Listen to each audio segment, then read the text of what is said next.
Hello everyone, আপনারা সবাই আমার পেজে অনেক অ্যাক্টিভ থাকেন এবং আমার পোস্ট করা ভিডিওগুলো আপনারা অনেক পছন্দ করছেন এবং আমাকে বারবার টেক্সট করছেন যে আপু আরেকটা ভিডিও দেন, আরেকটা ভিডিও দেখবো। আপনার ফ্যামিলি নিয়ে ঘোরাঘুরি করাটা খুব ভালো লাগে, পছন্দ হয় আমাদের। তো আজকে তো কোথাও বাইরে যাওয়া হয়নি, প্রচুর গরম পড়েছে, কোথাও যেতে মন চাচ্ছিল না। তো আমি আমার স্ক্রোল করতে করতে আগের একটা ভিডিও পেয়ে গেলাম। অনেক দিন আগেই গিয়েছিলাম সীমান্ত সম্ভার শপিং কমপ্লেক্সের এই ফুড কোর্টটাতে, যেটা হচ্ছে একদম সীমান্ত সম্ভারের নিচে, এবং ঢাকা কাবাব জোন। তো এখানে কাবাবগুলো ভালোই ছিল, এভারেজের মধ্যে। ফার্স্টেই তো আপনারা দেখে নিলেন ওদের মেনুটা, ওদের হচ্ছে ফুললি একটা ইন্ডিয়ান কুজিন।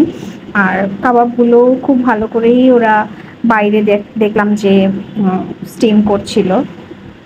তো আমরা অর্ডার করেছিলাম প্রিন্সের জন্য নান, আর এই হচ্ছে বাটার পনির মাখনি, এটা খুব মজা ছিল।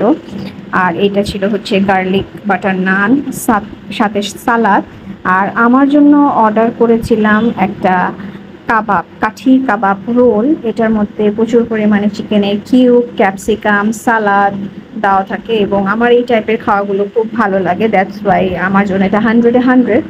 আর আমার হাজব্যান্ড অর্ডার করেছিল একটা চিকেন তান্দুরি, আর তেহজিব অর্ডার করেছিল হচ্ছে শিক কাবাব।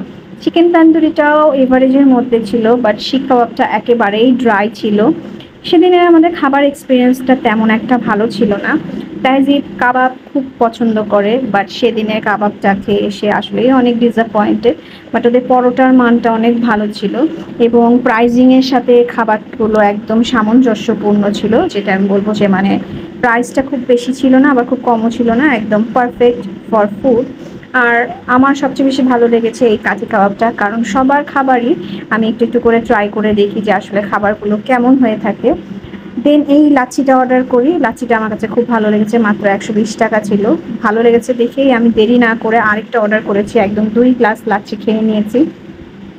তো আপনারা যদি জাস্ট বিকালের স্ন্যাক্স বা সন্ধ্যার পরে স্ন্যাক্স খেতে চান তাহলে সেখানে চলে যেতে পারেন। এটা হচ্ছে সীমান্ত সম্ভারের একদম গ্রাউন্ড ফ্লোরে, একদম কর্নারে পার্কিং জোনে। সো আল্লাহ হাফেজ।